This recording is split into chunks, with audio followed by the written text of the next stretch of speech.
स्वागत है आपका कैपिटल टीवी में। देश की अदालतों में लंबित मुकदमों की सुनवाई के लिए महीनों से लेकर वर्षों तक इंतजार करना पड़ता है। तारीख पर तारीख जहां हमारी न्याय व्यवस्था की पहचान बन गई है, वहीं बिहार की एक अदालत ने ऐसी मिसाल पेश की है जिसे सुनकर हर कोई दंग है। दरअसल बिहार में अररिया जिले की एक अदालत ने कुछ दिन पहले दुष्कर्म के दोषी को एक दिन में फैसला सुनाकर पूरे देश के लिए मिसाल कायम कर दी। आइए जानते हैं ये कैसे हुआ संभव और क्या है इसकी इनसाइड स्टोरी।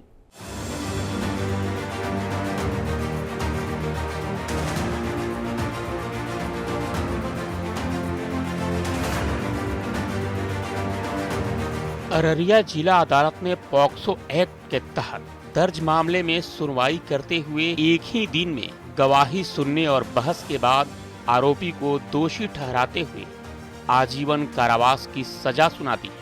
अररिया के नरपतगंज थाने में इसी साल 23 जुलाई को एक 8 साल की नाबालिग के साथ दुष्कर्म का केस दर्ज किया गया था। केस की जांच ऑफिसर रीता कुमारी ने 30 वर्षीय दिलीप कुमार यादव नाम के आरोपी को गिरफ्तार कर लिया और 18 सितंबर को कोर्ट में चार्जशीट दाखिल कर दी। कोर्ट ने 20 सितंबर को उसी महीने में मामले में संज्ञान लिया। 24 सितंबर को आरोप पत्र गठित हुआ और फिर मामले में 4 अक्टूबर को सुनवाई हुई।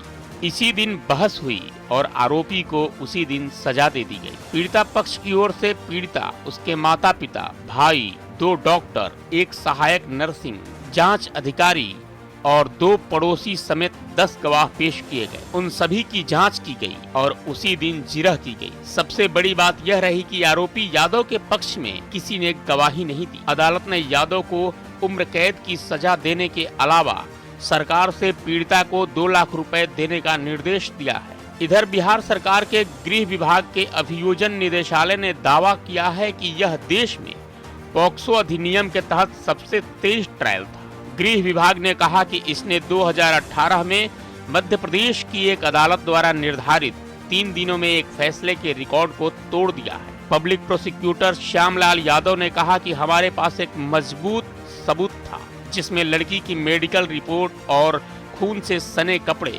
निर्णायक रूप में साबित करते थे कि उसके साथ दुष्कर्म किया गया है। किशोरी ने आरोपी की पहचान कर ली थी। सभी गवाहों ने हमारे मामले में मदद की। उन्होंने कहा कि 4 अक्टूबर को सुबह 9:30 बजे सुनवाई शुरू होने के समय से चीजें तेजी से आगे बढ़ी। सभी गवाहों की जांच के बाद और पीड़िता बचाव पक्ष ने अंतिम तर्क दी। अदालत ने सजा सुनाई।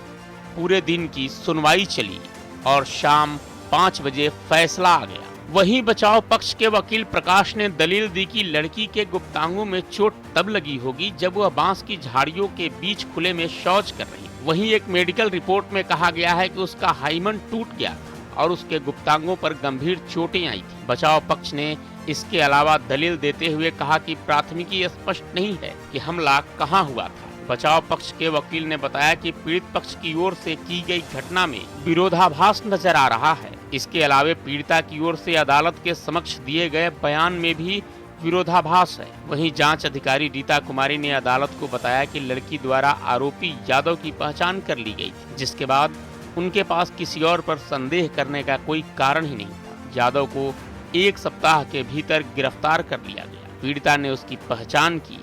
आरोपी ने मामले को दबाने के लिए पीड़िता के परिवार को पैसे देने की कोशिश की, लेकिन पीड़ित परिवार ने इससे इनकार कर दिया। वहीं पब्लिक प्रोसिक्यूटर श्यामलाल ने कहा कि डीएनए परीक्षण की कोई आवश्यकता नहीं थी क्योंकि लड़की ने आरोपी की पहचान कर ली थी। सबसे बड़ी बात ये रही कि आरोपी की तरफ से किसी वकील ने केस नहीं लिया था। ऐसे में रेप के दोषी यादव को कोई वकील ही नहीं मिला, तो सरकारी वकील विनीत प्रकाश ने उसके तरफ से दलीलें पेश की। उन्होंने कहा कि दोषी का परिवार भी उसका साथ नहीं दे रहा है। ऐसे में मैंने उसे बचाने की कोशिश की, लेकिन कोर्ट ने उसे सजा देना मुनासिब समझा।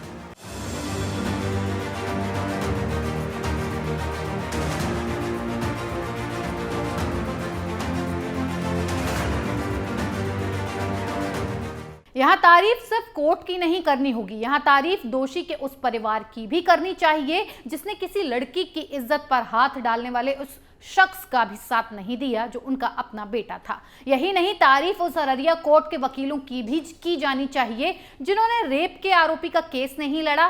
काश ये व्यवस्था देश में लागू हो जाती तो शायद बेटियां हमेशा के लिए सुरक्षित हो जाती। इस खबर में फिलहाल इतना ही। बने रहिए कैपिटल टीवी के साथ। जय हिंद।